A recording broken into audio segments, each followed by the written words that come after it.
All right, we have Elvis here. He won, did amazing. Dare we say you won today? I did. We were a little scared for you today. However, you pulled it through as we were evaluating your game plan, wondering why so many forward smashes randomly, and then we saw why. You even ended the game with one. They're not random, bro. Exactly. Why do you throw out so many forward smashes? It's like 22 or 26, something like that, frames to startup, but it has almost no ending lag. Perfect. It's just when I know that my opponent's trying to space or approach or wait for me to make a move, I know that it's a good option to throw out, just kind of in case, like with Razo, like I knew he's gonna try to go for back air, neutral air, something like that, get into like a down tilt early percent combo. It's just I kind of know what he's looking for, and instead of committing to something like a dash attack or like a jab or something like that, I can stay safe just charging the F smash, and if he comes to me, he gets hit. If he doesn't come to me, I let go, and there's almost no punish to it. Perfect. That's what we were noting is towards the end is that it almost acts like a great anti-air almost because of where the hitbox ends. But we noticed that almost no end lag. It did all of the pros almost zero cons from it. He was not able to punish you in any way after that. And you were really good with your up airs and laddering and laddering and laddering. What made you pick the stages that you did today versus him? No clue. No clue? You have no preference? Just whatever you were happy on? Just kind of comfort pick. It's like I knew the more space that I had to run around, the better.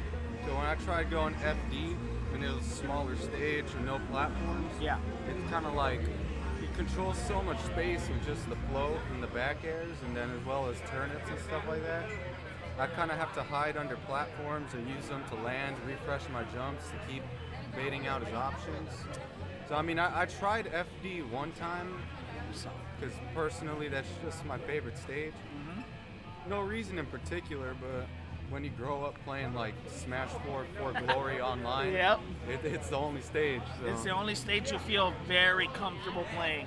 Yeah, that's my sentiment too, especially. So FD is a comfort. Yeah, I thought that I knew it wouldn't go well. I knew it'd be a lot harder, but I just thought maybe try my favorite comfort stage. Didn't work too well for me. I almost made the comeback, but. Oh. Yeah, we saw that when you picked FD, we figured it was for the lack of tech options they had on stage once you were hitting your up airs. So we thought maybe that was something but sometimes it does come down to something as simple as comfort in a stage. Knowing, oh, I'm used to doing this, I'm used to doing that, I'm not worried about this, blast zones are here, and that's just how you move forward.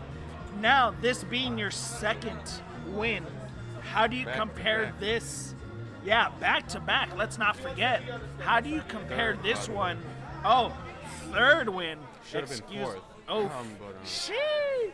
How do you compare this win compared to last week's in your back-to-back wins?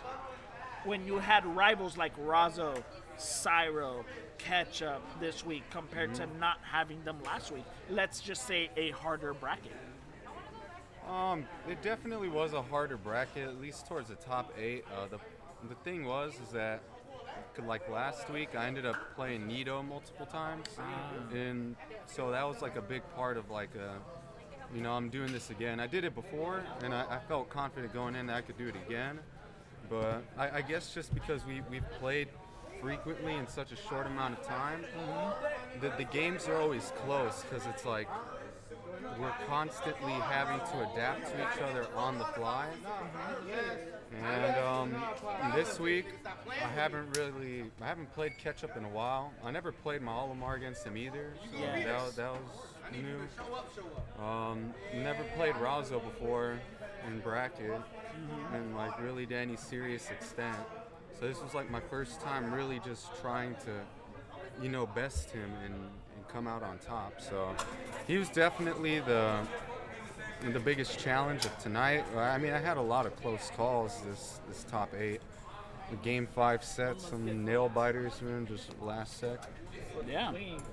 Well, I'm glad that you were able to finally take that with such high competition, consistently beating Nito, which is someone you match up with often.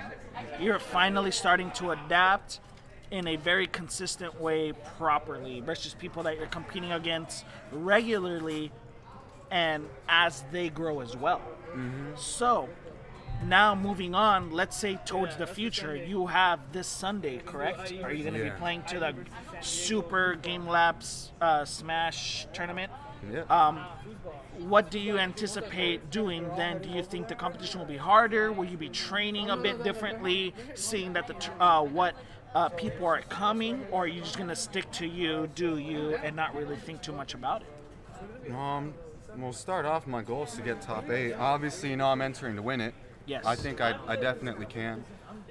Maybe a little handicapped with my character selection, but I definitely can. I proved that, the people who placed well the previous Super GLSs, I'm able to take them down. So I feel like I'm very capable of performing well, reaching my goal of top 8, and being able to push up towards first. As for my game plan, I don't really know. I mean, I play a lot of heavy bait and punish. Yes. I only throw out moves when I retreat or when I go for like a hard read to land them. So it's just, I need to keep the bait and punish.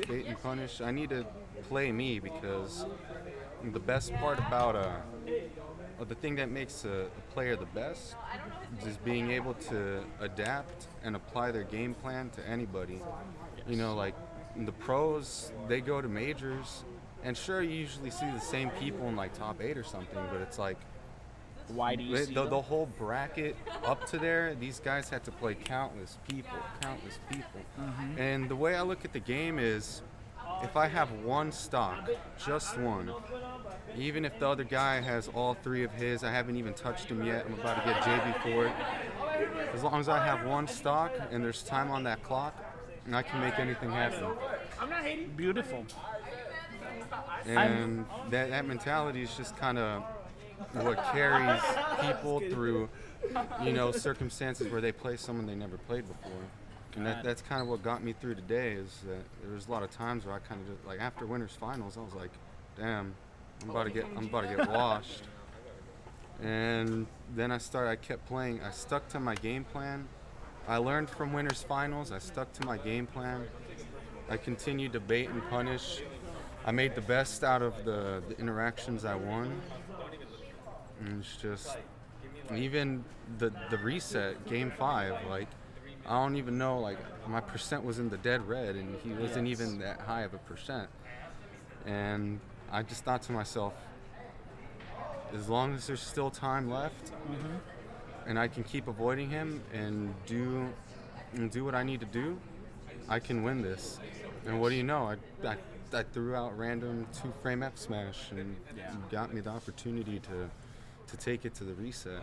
Yeah, and that's the beautiful thing, is that if anyone, especially in chat, wants to know how do you get better, it's practice your plan and execute it every time, no matter who you're going against. This is what LVIS did, and this is what got him the win, is that he didn't deviate from anything. He said, I know I bait and punish. I know that this is what I want to do. When someone does this, I do that. Doesn't matter the percent, doesn't matter how many stocks. This is how you move forward, and this is how you grow as a player, sticking to your guns. Hey, man, have a good night. Congrats tonight. And you're a masher, but you're a good masher. I mashed the safe move, so. Yeah, no, that's good. Do you have anything to say to your fans, Elvis, here before we shut down here for GLS 42? I came back to competitive Smash after 3 years of not playing, and my first event was Super GLS 2 back in like January or something like that. I got washed. I got mashed on. I looked like an 0-2er. I went 2-2, but I played like I went 0-2. And I started coming to these every Friday. Occasionally I started going to like 2-frame and other things throughout the week.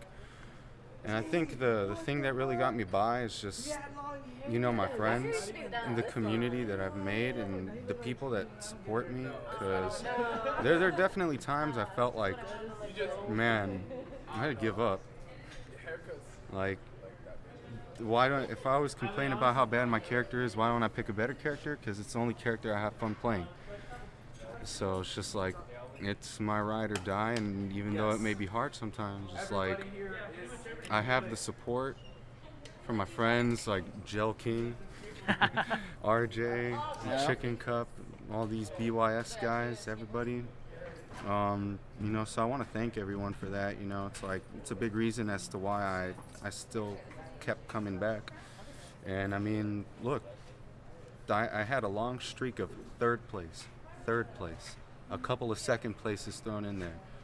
But now I'm winning brackets, and even when I don't win, I still take out big names, and I do good things for myself. And a lot of it's thanks to the confidence that my supporters have given to me. And, you know, I just want to be really thankful to my friends in the community that have been so welcoming and caring. And, I guess that's all I want to say. All right, well, you heard it here, guys. With any dedication that you have, you see Elvis that struggled with 2-2 performances, slowly with his support that he had with the BYS community, i.e. Smash communities and everything, moving up, he's becoming the person that he's become now. So, thank you very much, you guys. Elvis, I'm pretty sure...